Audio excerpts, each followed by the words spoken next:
Hey, welcome. Hey, welcome back yet again to another episode of Radio 22's Talk 22, the show hosted by me, your boy Mizzle to the Jizzle. We back yet again, bringing you the conversations that you want to talk about, and we bring it to you with nothing but the real. First off, I gotta say Happy New Year to everybody. We appreciate everybody bringing it back. 2021 it is, We left 2020 in the past, it's behind us, but we saw so much happen in the 2020. I feel like, for me personally, I feel like I learned a whole new vocabulary.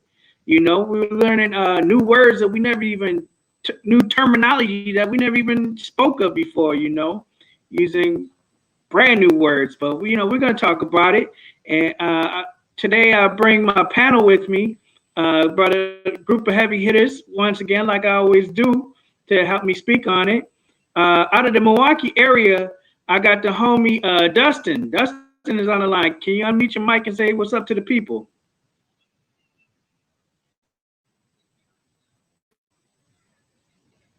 Oh, the Got to host of unmute your mic, bro. it in my mind. I was struggling. Hey, what's up, everybody? I appreciate you having me, Middle Dizzle. Hey, appreciate you coming through. Also on the line, out of the Ohio area, we got the homie Anissa is on the line. Can you say what's up to the Hey, people? hey, nice to see everybody, and thanks for having me. Long time no Thank you for see. joining the program. Most definitely, long time friend. Also on the line, coming back onto the program, you've seen him before last year. The homie Jedediah is on the program out of the Central Wisconsin area. You say what's up to the people, Jed? How's it going? Thank you. Round two. I'm ready for it. That's what's up. We appreciate you for coming back through. So we're gonna just step right into it like we always do. 2020 being such a phenomenal year, like I said, we learned so much terminology. One of the terms that I ran into that we never spoke on prior, I feel like, is the word pandemic. Pandemic was a big term we used last year, and I still using to this day. So one of my questions to the panel that I'm gonna go ladies first. So I'm gonna start with Anissa.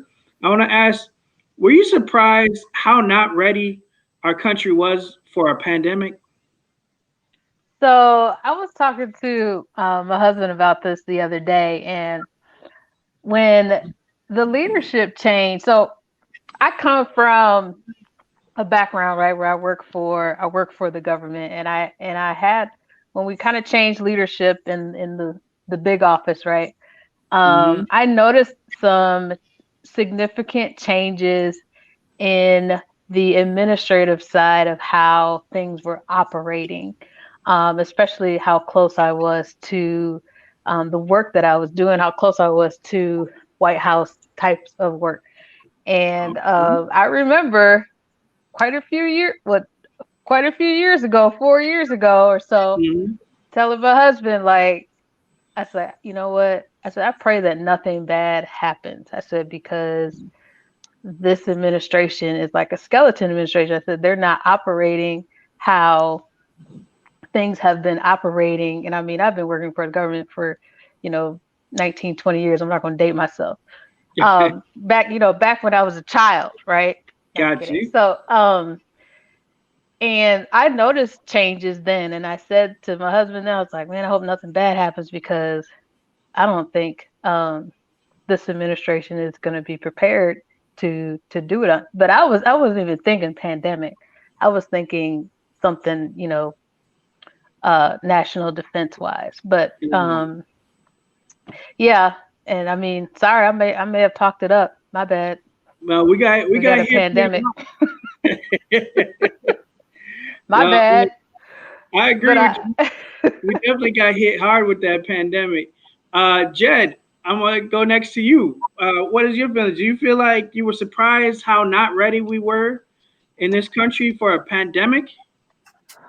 I don't think I was really. I guess what I noticed was I was shocked at how okay we're not really prepared for something unseen. I get that, but what I was really shocked at was when it was there overseas, and there was like oh shit moment like. this could be bad, but we were unsure. And then the current president decided not to take it serious and say, okay, it's overseas. We might have a little bit of time here to really get things beefed up and prepared. And he chose to be like, it's okay. Like, it will be fine. It'll, you know, and that's what I was like, man, what is going on? Because it wouldn't hurt to be prepared, even if it did fizzle out and it wasn't anything serious. At least take the steps to be like, if it's there, it's evident. So we need to get as prepared as we can. And that just didn't happen. And I mean, nothing the current president did surprises me, but it was just more of like a wow, like this is crazy. Yeah, and we saw what happened. Never the crazy thing is, you know, people say, you know, we're all surprised, right? The pandemic or how far it's gone. But we've been through pandemics before, but people just, it didn't affect our lives because, you know, we've been through Ebola, H1N1, anthrax, all of that. And it didn't, you notice that it didn't escalate like this escalated. And it's just a matter of leadership. You got to have strong leadership. Well, I just want to say a couple things. So I agree with you, but you got to remember though, this is the first truly airborne pandemic. Now, I'm not an expert on pandemics, but this is Spanish flu-like. We haven't seen anything like this in 100 years. Now, not only that, now we have a second strain that I believe we found on, what is it now? Colorado, California. On the West Coast, yep. But my point is how is it more contagious? How could it possibly be more contagious than the COVID strain we just saw? But to get back to your question about, am I surprised that this administration and that this government was so unprepared for the pandemic? I think we need to understand what we mean with that question. Unprepared is the federal administration, and Anissa did a great job of touching on this from the president. That is his department, the federal government.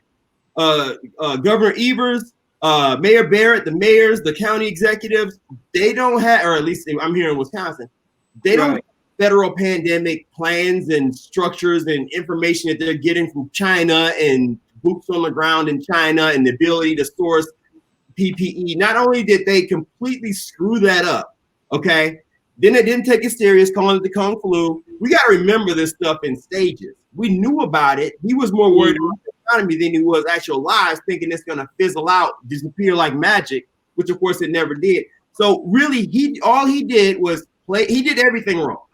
He played it down. He didn't take it serious. Then he said, "Ooh, what would we do if Bill Belichick blamed the ball boy with that Deflategate a couple years ago?" That's essentially what he did. Then he wouldn't blame the governors for trying to clean up his mess.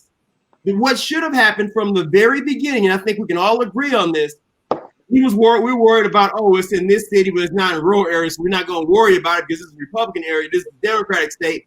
No, this is a complete federal shutdown from jump. That didn't happen, and it slowly snowballed. And the more it snowballed, the more people were putting the blame on governors and cities and counties, which is absolutely ridiculous because it's the Fed's responsibility to protect us from stuff like this. Not only that, and I don't want to run too long because I know everybody else got to speak, but not only that, when you start talking about ventilators and PPE, gloves, masks, hand sanitizer, stuff you couldn't even get a couple months ago, that stuff with that Defense Production Act has to be invoked, and you have to force these companies to protect the nation. You have to source the stuff on a federal level and give that out to the states. You can't have New York bidding against Wisconsin, bidding against Idaho for N95 masks, which is essentially the position that the federal government put the states in to source their own products. It was a complete federal fuck up. There's just no way around it, and it was pushed down to governors and mayors, and it was complete nonsense. I agree. It was total chaos, and we're still going through the chaos, like you said. It's a whole nother level, even amping up now. Like you said, we're going through a second wave, maybe even third wave. I don't know what you would call this, but you know, like I said, this pandemic was just wild. So I'm going to go on to the next question. I'll go right back to you, Dustin. they're learning about the coronavirus, which was a whole nother term that we learned. This term coronavirus, in the words of Cardi B, coronavirus. Could that change the way you did life? Is that the way? Did it change the way that you do life? Did it change the way I do life? I'm quarantine is I am very quarantined. Okay, so I am very. I spend time with old people. A lot of time with old people. So I'm very worried about going out, getting it, and passing it on to someone else. I think I would be fine if I get it. Then again, I know people who I assume healthier, not healthier than me, that have got it and it's tore them up. It's just it's a wild card. You just don't know. I don't care what anyone says. They know enough, but they don't know enough to guarantee you're going to be okay versus someone else. I had an uncle and a cousin that got it. We're worried about the older uncle, and the cousin struggled with it more than he did. So, it's definitely changed my way of life. And frankly, I plan on staying in my little under a rock until I get vaccinated. I feel you. Okay, Jed, I want to ask: has the COVID-19, the coronavirus, has it changed the way that you do life? Yeah, it has. Kind of going off what Dustin said. Like, I know that if I got it, I would be fine. I'm healthy, and my son is 5 years old, and he's healthy, and I'm not concerned about us. But I think for each individual, it's like kind of they have to weigh like who are they in contact, who could it affect, and for me, it's like my stepdad. He's quadriplegic in a wheelchair, limited lung function, and he watches my son. My parents do when he's at school. So for me, it's like I need to take care of myself, not just for myself, but also for other people, for my stepdad. And so yeah, I don't go out. I do work. I've never had to miss work for this whole thing, but I wear my mask all day at work, and I just try to do what I can with him in mind. Like he's the risk, for his life. He's quarantined, but I'm the contact, so that of the outside source. So I just do what I can to stay healthy. Yeah. Okay. Yeah, I feel like a lot of people, even this New Year's holiday, I mean, just even you saw the New York celebration, and it just wasn't quite the same. Usually you seeing the whole area just filled with people, packed with people, and to see the ball drop and everything, and it just wasn't quite what we're used to and accustomed to. This is a brand new year. Anissa, I want to ask you the same thing. Has this changed the way that you do life? Like, how's that affected you? Oh my God. Heck yeah. So look, my kids have not been in school since March of last year. I have not been to work since March of last year. And my husband hasn't been at work since March of last year. So we've all been in a house together since March of 2020. Ouch. And I mean, every trip, every getaway that, working moms need, or really, I mean, I guess any mom needs. I don't know. I got to get away. My work trips, those were like my getaway trips, right? But we've all been in the house together, and I'm working from home, and then my kids started virtual. I mean, pretty much everything has changed. From the activities to my schedule to figuring out. I mean, it's like now I feel like I'm managing 4 calendars because I gotta make sure the kids log in because they don't want they want to. I mean, they're at home, so all their stuff is here. All their stuff is here, so they want to play. And I'm like, just go to class. That's all I ask. Like, just go to class. Shit. But so all of that has changed for me. I was really paranoid at the very beginning, right? As far as going to the grocery store and getting things, and not leaving them home alone. And I think as everybody's starting to get a little bit lax now, but I'm trying not to get too lax, Right. just because you start get comfortable with it. I've been blessed that I haven't gotten, nobody in my immediate family has been affected with getting the virus COVID. But I mean, I've lost people that I've loved. We've endure, you endure some things, but I've been, you discover some things about yourself. I discover bits and pieces about my kids, my husband, and one thing, I guess I married okay because, we haven't killed each other, and I haven't been ready to like choke them in the neck too much, so it's been cool. I mean, I guess the one thing I say is, I've learned, I get a chance to do fourth and sixth grade over again, so it's been good. Yeah. It wasn't a good year for me at school. I don't know.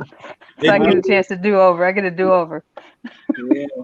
Your friend that was a divorce lawyer. He said, who, in the beginning of this pandemic, she had one of those memes with the guy like he was all excited because he knew her business was about to start booming. Sure it has. Right. I'll be like 2021. I'm like, we made it. Shit, if you can make it through this, we can make it through it. We can go another 15 years. Let's go. Well, that leads to my next question. I'm gonna go to Jedediah on this one. One of the other terms that we learned in 2020 was the term social distancing. And I want to know from you, has social distancing changed the way that you feel about people? With the way that things have been in social distancing, basically, we've learned a lot of things. We've seen people type things on the computer that we learn things about people. Like Anissa said, you're in quarantine with people that you in tight spaces with that now you with your kids more often you've been, and you're like, man, I didn't know my kids was like that. That's what the teacher was talking about, and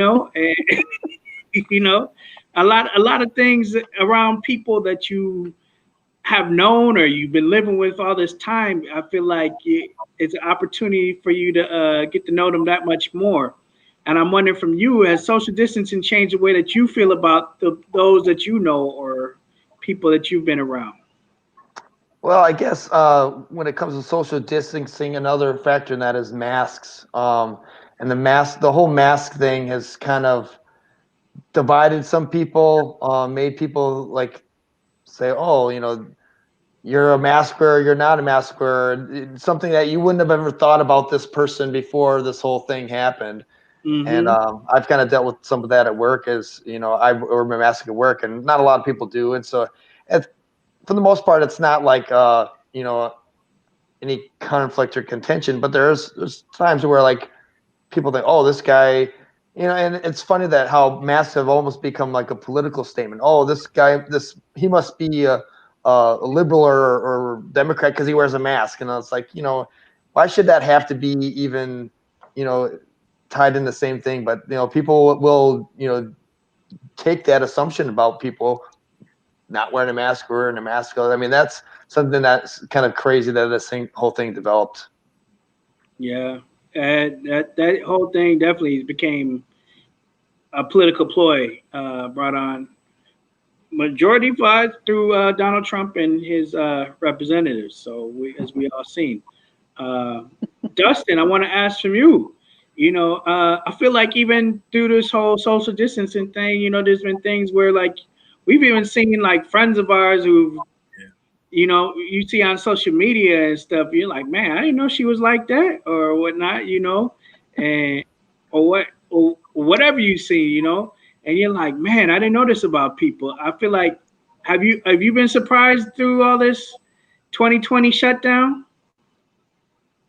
I mean, it was just politicized from the very beginning, and it was politicized for the wrong reasons, and it just put us. It's just like we've been alluding to. It's just it put us in the wrong position, and it's for me personally. The few times I do get out, because I do try to order all my groceries to come straight to the house and Amazon packages rather than going to Home Depot or whatever. But it's awkward when you see that person you haven't seen in a long time out. Or there's a family member or not, like, I want to hug you, but hey, what's up, bro? How do you even do you fist bump? You know what I mean? Like, what do you so, the elbow and little elbow, go them both. But you literally don't know. It's just been so bizarre. I mean,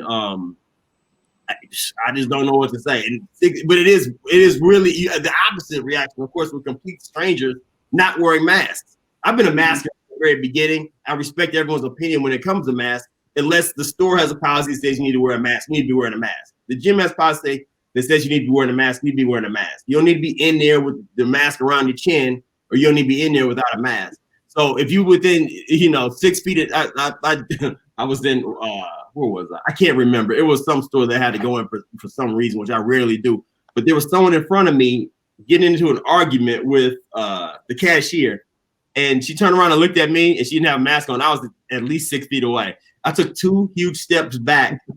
Exaggerate the fact that she's looking absolutely foolish for not wearing a mask in public right now. And she of course rolled her eyes and then just left. But yeah, but that's my opinion on that whole matter. A lot of people taking offense to a lot of those situations.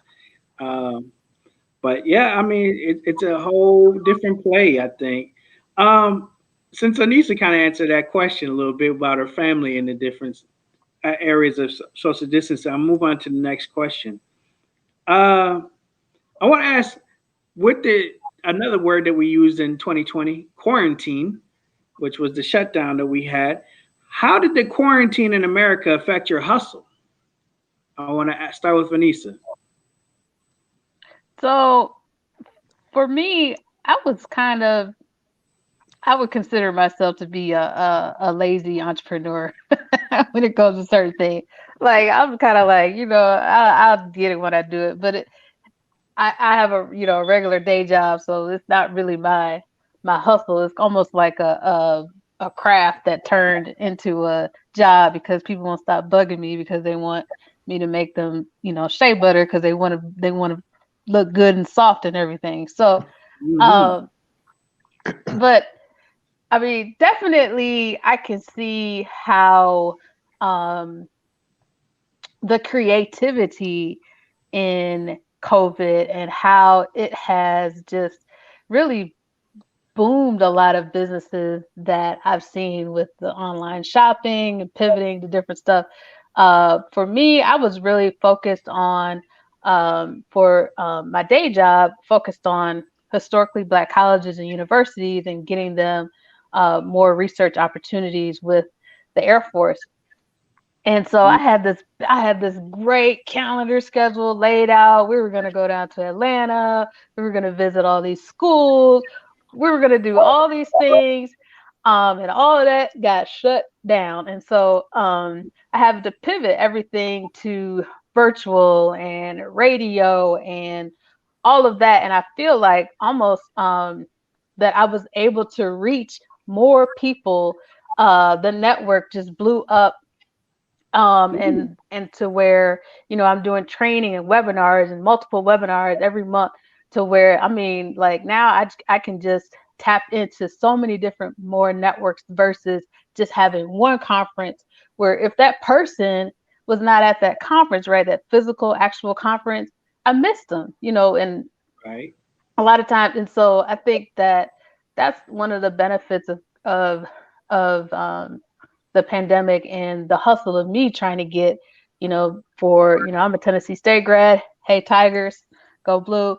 And so just being able to get that reach has been just really got me on my grind to really look at different perspectives of how to reach people. Okay. Respect that. They just got a hustle on it. Dustin, we're going back to you. How has the quarantine in America affected your hustle? We see a lot of people get laid off. We've seen a lot of people, go through where their jobs just been postponed or whatnot. Businesses shut down and everything. We just want to know. But we've also seen some people step up to the plate and, like she said, pivot and go different ways with it, and start come up with new businesses out of this. So my question to you is, how did the quarantine in America affect your hustle? It was a curveball, no doubt. So I think that some of the ancillary things are just having kids virtual learning, at home. You got to be here with them, got to make sure they're doing their work. You got to do this, do that. But then me personally, I'm in a unique situation. I have a daughter who's actually in person school, and also have an older daughter who's quarantined. So Okay. it's been a curveball, because when you have that, when you're used to having that time when they're at school or away, now you're in the laptop listening to their class while you're on your laptop next to them trying to get things done. So but in a lot of ways, I think that it'll make us better as entrepreneurs. I mean, as entrepreneurs, you have to deal with so much stuff. It's just like if you're a good entrepreneur, you're used to taking on curveballs. You're used to taking on distractions. And so it's just different. I think that honestly, it's made me a lot better because the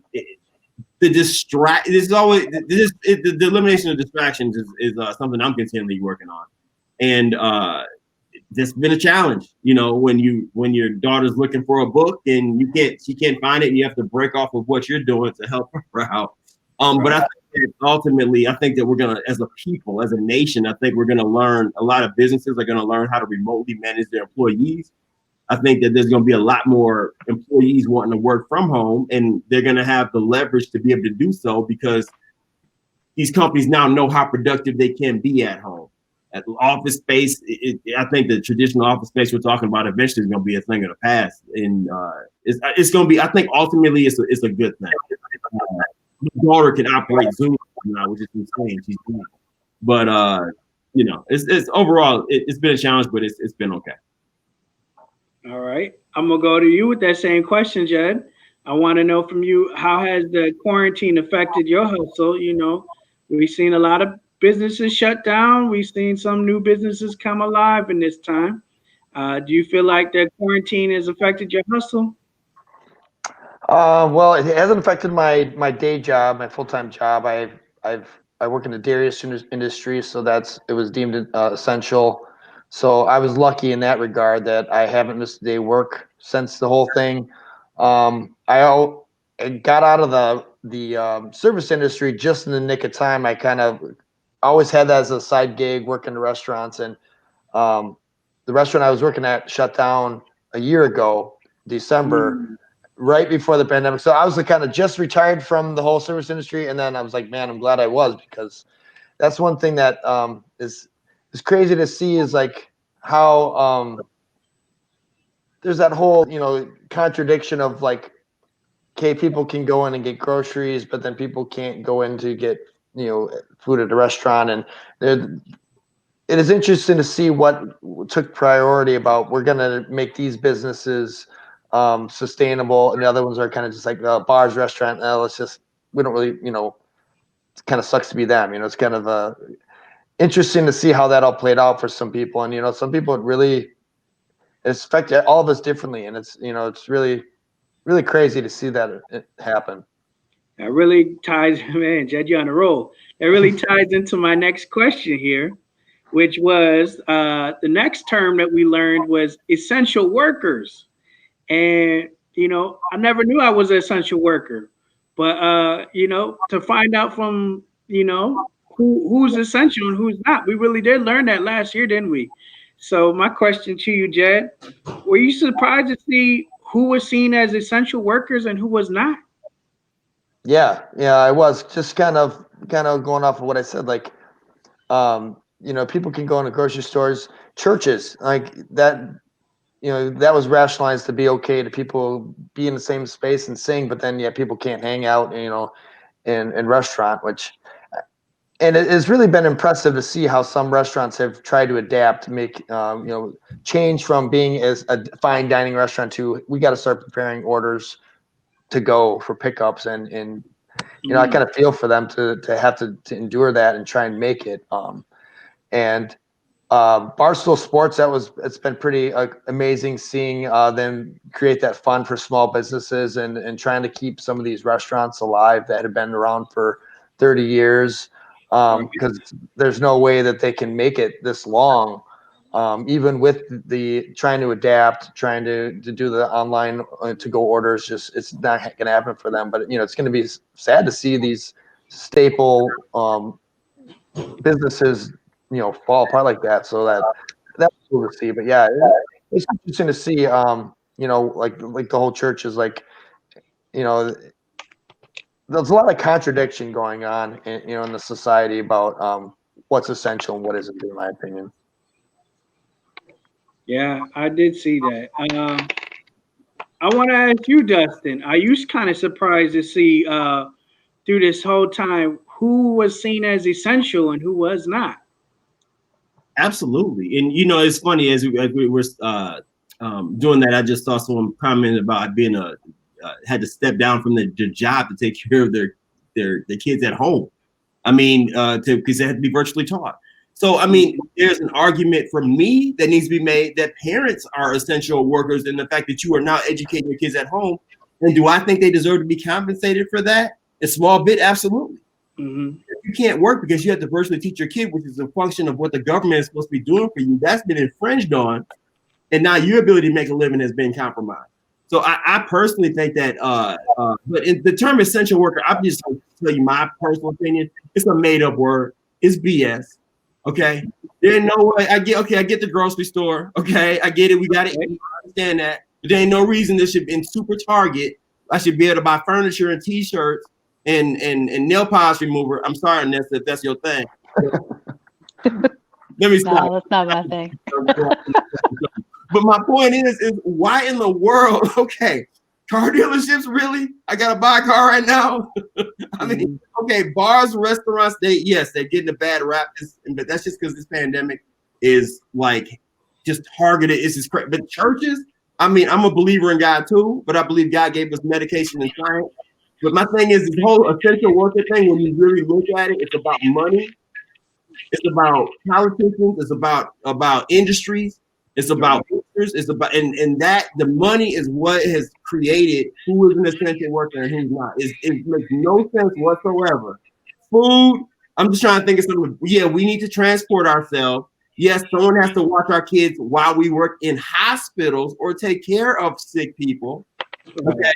Bus drivers have to transport people, but aside from maybe those and other, I'm really wondering how you can consider some of these industries essential. I truly have. I struggled with that from the very beginning. I was very surprised, but then when you trace the money, it makes sense. Yeah, a lot of things play out that way. When it comes down to the dollar, people will change their mind in a heartbeat. And one more thing, I don't need to cut you off, Ms. Dibbs, but remember, in this pandemic, what's the first thing we did?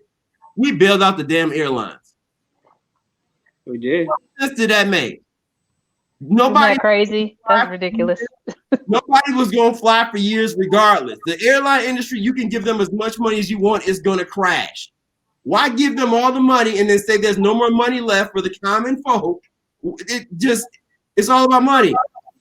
And with this, bailed out a lot of big businesses. A lot of big businesses got bailed out. Yeah, it's true. But that was a special kind of stupid, if you ask me. Yeah, we saw a lot of that happen as they lent out loans to the small businesses, and we saw places like the Staples Center get in some of that money, and we're like, what? The Staples Center? That's one of the largest arenas in the U.S. What do you mean? But it's just a wild play to see, I'll find those loopholes. Yeah. But I want Anissa to get a chance to say, by the way, shout out to teachers who were left off of the essential workers. They shut down the schools and whatnot, and the teachers were no longer seen as essential during that time. So I want to shout out to teachers also during this time. But I want to ask Anissa, with that question being said, were you surprised to see who was seen as essential workers as the quarantine happened? I mean, absolutely. For me, my most essential person is the DoorDash delivery person. So shout out to you all. As a mom, I mean, I cook, but man, I don't want to cook every single day. I need a break. So DoorDash, shout out to you. Those Kroger workers, shout out to you. But no, really, I mean, it really is interesting. I looked at and appreciate, how often do you go to the grocery store, go to the store, or the corner store, the gas station, all of these people that put themselves on the front line, right, of COVID, and went to work every day, from, there were people getting sick at Tyson Chicken, just so that we can have chicken, These are people that are essential workers that we don't think about. Of course, you have the doctors and nurses, and you feel for them, but you always think of them, right, as essential people. But man, this pandemic just opened my eyes to the people that get up every day. These working families, working people, putting themselves on the line just so that we, our economy can keep going, our economy can stay stimulated so that we can eat, it's eat and drink, it really opened my eyes and appreciate those people. Not to say I didn't appreciate them before I was, rude or disrespectful or anything, but, I looked at those people and you just want to thank them for getting up every day and, because they're out there, serving us. But they never know what they're going to bring back home to their families. Or they may have somebody at home that is that can't handle catching COVID. So I mean, shout out to all of the essential workers, and I really was surprised who was essential and who was not. Teachers. I don't know what it is about the American education system and just the disrespect for teachers and kids, and just not putting education in the highest regard that it needs to. I mean, I guess for me, it's a blessing. I got a chance to spend almost a year realizing all the stuff that the teachers have been telling me about my kids. That it's true. No, I mean, I wasn't that kind of parent, but really being able to see what the hell they have to deal with every day. I mean, we had a school system here that actually laid off teachers during the pandemic. Crazy. I mean, just total disrespect for our education system, disrespect for our children. And I don't understand why everybody that works in education didn't get a stimulus, extra stimulus, bonus for everything that they did, having to pivot to virtual, still being engaged. So another 500 in there or something. Right. They need but you really, $500, what's that? I mean, that's like, what, 10 cents a day? Ethiopian child, and we supposed to live off that here, huh? Yeah. Right. I'm sorry, that's terrible. So definitely want to agree. Also, shout out to the housekeepers who clean the hospital.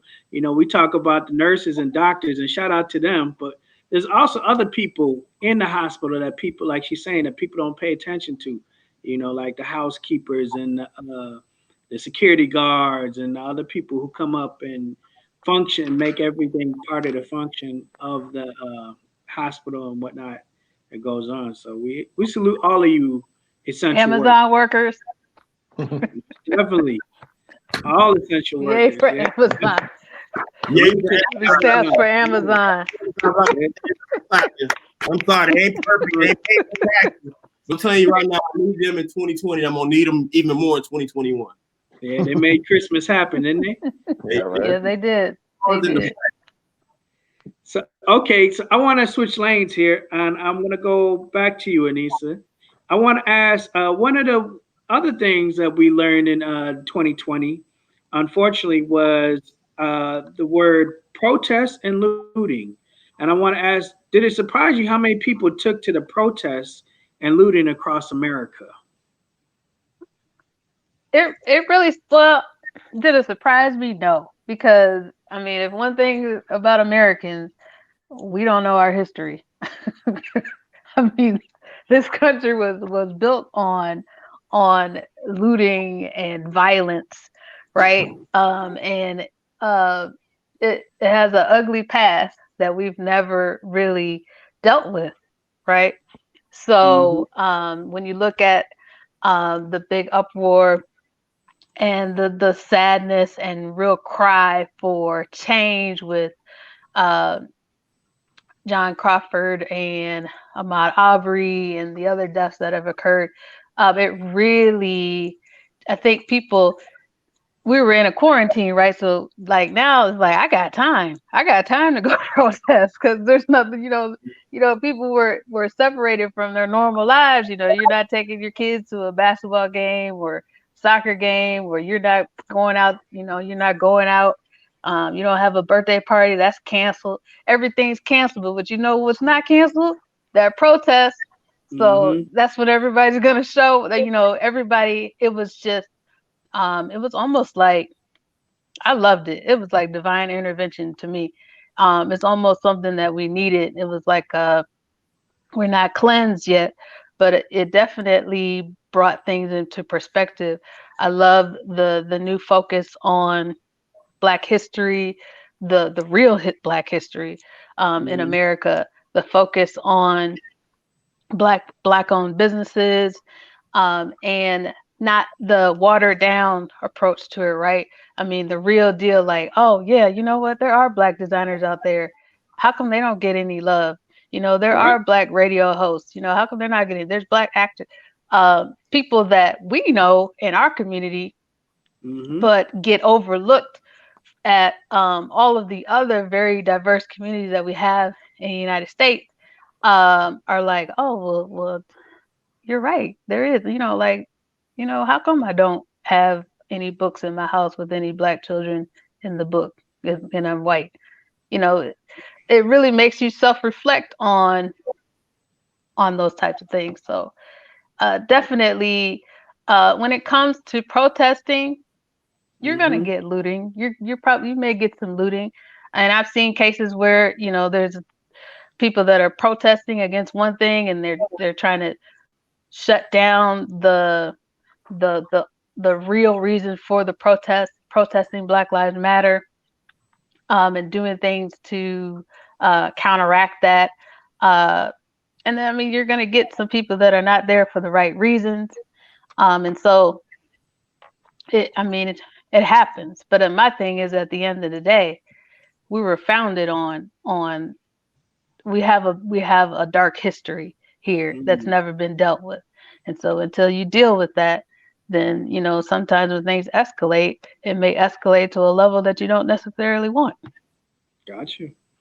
I want to ask Jed, Jed, we saw a lot of people stand up and protest, and unfortunately, like, we did see some rioters as well. But one thing that I think surprised a lot of us was how many people that stood up for the protest that came out of Caucasian race. I know that you were one of the people who were out there as well, standing with the protests, and we appreciate you for that, Jed. Salute to you. But so many of our white brothers and sisters were up there protesting as well, and I want to salute them at this with that. But why do you think so many took to the protests? I think that when everyone saw the George Floyd video, and I when I first saw it, I just my sign said it when I went to a protest around here. It was enough is enough. I mean, that was just like a boiling point, and it's a boiling point and I'm glad that so many people felt the same way, that it's just like, we can't keep having this happening. And unfortunately, looting and protesting kind of got too intertwined, and it kind of, some people try to ruin what the real protest was about by, I kind of always said it's like, there's always going to be these people who just want to see something burn, whether the cause is something that they believe in, or they just want to get out there and cause mayhem. And unfortunately for people who are out there for the right reasons, the looting and all that kind of took away from it. Personally, I think that there is some significance in the anger that hey, this is serious, and we're going to show you how serious this is. And there is that level that almost needs to happen at sometimes, and I get that, but I also think that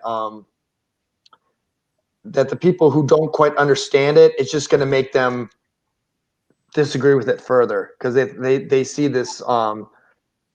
How's it going to help anything by destroying businesses? And you know, there is that aspect to it, but there's a point where some people they need to have their voice heard, and they'll do anything they can to make that heard. And you know, unfortunately, that sometimes that happens.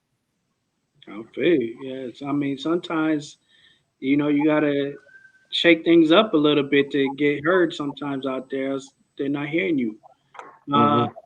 Dustin, I want to ask you the same question. Were you surprised with 2020s how many people we saw out there protesting, and unfortunately we did see some of the looting as well. Were you surprised with these things that happened in 2020? And yeah, I want to repeat exactly what you said, Jed. It's awesome just seeing so many of our white brothers and sisters and or privileged, if you will, individuals reaching out. It was absolutely shocking to me, Miz. I mean, we're not talking about the United States. We're not talking about minorities. We're talking about everyone in the United States. We are talking about people in countries around the world. Mm-hmm. You're looking at Paris, France, and you're looking at India, and you're looking at Germany. I mean, Germany. Mm-hmm. People are saying enough of you killing black people in the United States. What would make thousands upon thousands of people come out in Germany, in France, and some of these other countries, 100 plus countries, or whatever the number was, it got ridiculous. What would make people, not even anyone in their own country, it was beyond shocking to see this many white people come out and support us, and I am so grateful. That's how I know real change is coming.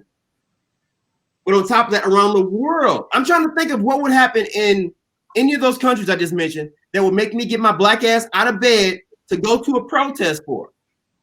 Something that definitely doesn't affect me. Okay. I just so salute everyone for their efforts. And it is, for me personally, it's been completely heartwarming. It's just been crazy. But I think that to speak to what I've heard from a lot of my Caucasian friends is, okay, we're all taught to love and respect cops growing up. Mm-hmm. We're all taught to give cops the benefit of the doubt. They have a tough job. But when you see it time after time after time again, thank God, and I say thank God for smartphones. If we didn't have smartphones with the ability to take video, there's stuff we would have never seen. This stuff, if you remember back in the day from the Spike Lee movies dealing with police brutality, you talk about Family Matters, you're talking about different TV shows, different movies. Police brutality has been a part of movies in our culture for decades. Right. But when now we have a medium between smartphones and social media to be able to put the world on notice as to what is going on. Before it was, this is what happened, officer. This is what happened, judge. This is what happened, lawyer. Now it's no proof. Look at what he did. He stood on that man's neck for 9 minutes. 9 minutes. And another guy was holding his feet, and another guy was standing watch so no one could interfere. That's what we now have with smartphones and with social media, and that has really brought about real change. And I am just so incredibly grateful. I do believe change is coming. It won't be easy, but I do believe it's coming. Yeah. Well, okay. Dustin, when you think about history, when you think about just real quick, in history, when television was introduced, right, and television was in the homes during the civil rights movement, and people started to get more TV, and when they saw the treatment of Black people in their home on the television, because it's one thing to hear about it, right, but it's another thing to see it. And when you see people getting sprayed or getting beat up by dogs, by the police on the Pettus Bridge and things like that, that was significant to the change in the civil rights movement. And so now with smartphones being everywhere and capturing that moment with George Floyd, Mhm. That gets you somewhere, right? That gets you right here. And if there are people that care, and it doesn't matter what color you are, and if you're a person that cares about people, whether they're black people or white people, and you see some injustice happening, you're going to want to get Humanity. up and get out there and protest, right? Humanity, because there's some people that still didn't care, right? But if you have that humanity in you, like Jed said, that's why we saw that impact across the world, because that's that injustice. Seeing it for their own eyes. I agree. And shout out to our listener who was talking about how they had to give their child the talk. And, those of us that come from black families, we do understand what that talk is. I know a lot of the white families who now maybe have mixed families and whatnot. This is brand new to a lot of you, but, us of the black families, we understand the talk, and it is not an easy talk to have to give to your children and describe, how to move and how to handle yourself around police officers and whatnot. And we shouldn't have to change up our moves, but unfortunately, that is the world we are currently in. And shout out to you, Dustin. Hopefully things will change and things will move on. That being said, I want to follow it up with the next question. One of the things that we also talked about in 2020 was the term police reform. I want to ask you: do you feel that there will be a police reform from all of the other this other term that we learned, social unrest that happened in 2020? Do you feel that there will be police reform from all the social unrest that happened in 2020, Dustin? Mizzle? Yeah, Dustin. Oh, my apologies. So I do. Uh, it's such a because so I'm a little bit different because I actually had a family member that was actually murdered by a cop. But on the flip side, I also have a ton of family and friends who are actual police officers. I have a tremendous amount of respect for what they do. They have too many. I don't care. There's some situations though. There's too much benefit of the doubt given to them under the law. It is absolutely absurd. It is beyond absurd. At some point, you have to have the courage to be a cop. Okay, if you don't to deal with someone with a knife without shooting him, to deal with someone with a weapon without shooting him, I don't think you have the courage to be in that position. I really don't. And I think there will be real reform. I think that everyone has been too alerted to the problem. It's been too visible because of the things we talked about earlier. Because of these video smartphones and social media and the mainstream media picking up on it, it's too big a problem for. It's just too big a problem. It's just too big of a bullet point right now for them for politicians and lawmakers to continue to turn their back to it. And frankly, and we have to be real. We just had a historic election turnout. I mean, crazy numbers for this presidential election. I haven't had a chance to look at Georgia, but I know that they're looking at a historic turnout for their runoff election. And this is a big issue with people, and this is a big reason that people came out to vote. It was, if I'm not mistaken, the number one reason that minorities came out to vote. So it's too big of politicians can't come up 4 years from now and say that they didn't get anything done.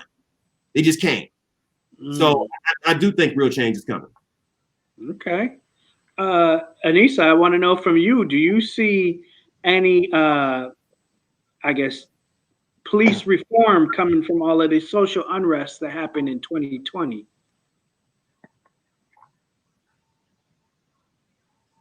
I think that has to be the next step. I mean, it's beautiful to see us all come together and protest and everything like that. But what's the reason for Black Lives Matter? What's the reason for the protests? And the reason is for reform. It's for changes in policy all the way up to the congressional level. Our legislators at our state and our states have to address the the training that takes place with police officers and how they deal with our citizens. I have really good friends that are police officers, and so I hear both sides of the everyday of them in being in situations where they feel like their life is at risk. Certain decisions that you have to make, they're quick, but coming from a military career, I know about those types of incidences. And so, but there's things that you can put in place, and there's laws, there's policy, there's training, there's education, all around when that needs to occur, right? You can't do all of this talk and all of this protest and all of that, this and that, and nothing comes out of it.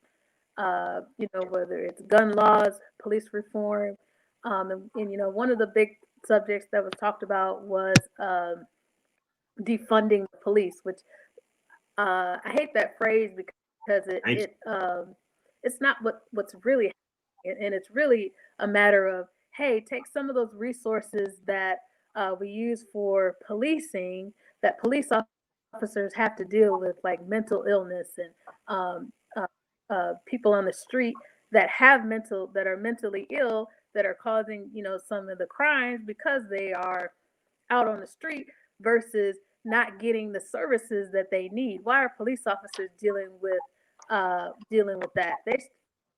That should be something that's there for them to deal with. So yeah, that's what it means when it comes to defunding the police. It's taking some resources that police officers have to deal with and putting it into other education reform services, and it needs to be holistic. It needs to be a whole way of going about it. I guess I'm standing in for Mizzle Jizzle. All right, Briefly. This is Dash stepping in. To follow that up before I get to you, Jed, there was a whole little firestorm that popped up with Obama talking about that term of defunding the police.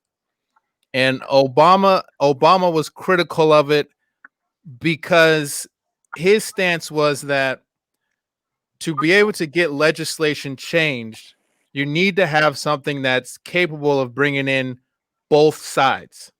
And he felt that term put off a large group of the electorate that also votes, whether it's senators, whether it's people going to the polls, puts them off and may actually be an impediment to getting that through. Dustin, I'm gonna go to you. It's a horrible term. What you just said, Dustin, I'm gonna go to you and see what your feelings are on that use of that term, and then Jed, I want you to follow that up as I bring in our official host here. Well, we're pro equality. I think we're anti-police brutality. We're not anti-police. And when you bring in a term like defund the police, that does not say, that sounds a lot like you're anti-police. And really, I think that I don't love the term white privilege. I don't love it. I think that the people in America who are white, who've worked their ass off, who've done what they're supposed to do, I think that they deserve what they got. But there are a whole lot of people white people who built industries on the backs of slaves and on the backs of my ancestors, but then we deserve what we earn too. So it's not so much as I'm trying to silence my phone. I apologize as I'm talking. My cell phone turned off. I promise. The car wash is driving me crazy. But anyways, it's not about tearing down what people have earned. It's about giving people who haven't gotten what they have earned. It's about making it equal for everybody. I can't stand those terms, and it divides us more than it's great for media because it divides us, and it's great for creating arguments and so forth. But at some point, we got to ditch that stuff, and we got to say, hey, we're all pro-cop. We're all anti. I haven't talked to, regardless of, and obviously the whole thing became a back the blue, and then Black Lives Matter. I'm a back the blue guy. I'm a Black Lives Matter guy. I'm both. Okay? I'm both. And I think that I can do that. I can support good cops, And I can say that it's shitty to have for police brutality to exist. I can absolutely say that in the same breath. And anybody who says that you can't be both, I think is absolutely ridiculous, because every neighborhood in America needs good cops and needs the good cops that we have. But every neighborhood in America needs the good cops to stand up for police brutality in every neighborhood. Most definitely. I mean, something happened to me, I'm definitely know who I'm calling the police. So, if some rob your house or something like that, you probably gonna call the police. That's what's gonna happen. So we definitely need good police out there, and I agree with you with that, Dustin. I apologize to all of you out there. I have the Teddy Riley Wi-Fi going on, so those of you that were the verses know what that's all about. So I'm struggling over here, but I'm gonna work it out. But also, I want Jed to be able to end us with that final question. I want your take on what was just talked about as well, and we'll round this out. So, Jed, I want to give you an opportunity. Yeah, I think everything was said very well. And, that defund the whole police is an ugly word, and it creates division, like Dustin said. And there's it shouldn't be, if you're defunding the police, well, I'm back to blue. It's kind of like what Anissa pointed out, is that it's more of like shifting the focus of how can the police be more effective, how can everyone else be more safe, and will this happen? Will the reform happen soon? I think that there's a lot of it's still a lot of division, and it's going to take a while. Just like we saw today, Jacob Blake, the cop who shot him, wasn't prosecuted, or there weren't any charges brought up against him. And there's that mentality of police want to protect their own, and I get that. And then unfortunately, justice kind of doesn't get people don't get their represented for them. But I think at the end of the day, we need to, like the smartphones, like Dustin pointed out, we need to keep holding police accountable. And the good cops need to also be holding their brothers accountable. And I think at the end of the day, we will get there. I like to have the positive, the optimism about it, but it's not going to be easy, and it's not going to be fast. I definitely agree with you with that, Jed. I hope for an optimistic look on that as well, and hope that things do get better. I know the decision with the situation in Kenosha does not help, but I do hope that we learn somehow to turn the corner with that, and the officials hopefully will get that pressure, like y'all saying, with all the video camera footage and all that they will make a change in this one of these days. So I do appreciate all you guys that tuned in and stayed with us. Those of you that left comments, we appreciate you as well. Thank you to my panel here. Anissa, I want to give you an opportunity to let the people know what you've maybe been working on, and where they can find you. Yeah, social media. Yeah, so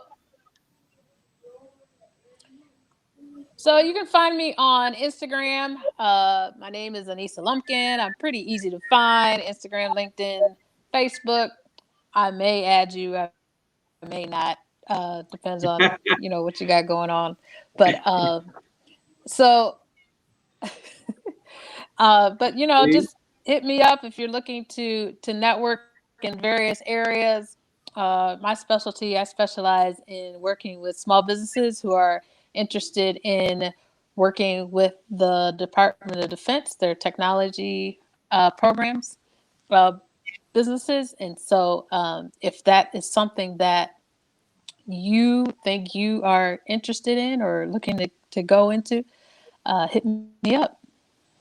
Okay. And you say you make some shea butter on the side? I do for right now, for friends and family. Let's see. Okay. So my thing is, I love doing things with my hands. I love creating things with my hands, and so I make the best shemango butter in the world, on the planet. There you go. But Okay. one day maybe I'll sell it again. But I mean, once you get my shea butter, you get addicted. So, I don't know if I want to jump out there yet because I might have everybody going crazy. And I'm kind of Okay. a low key kind of person. But yeah.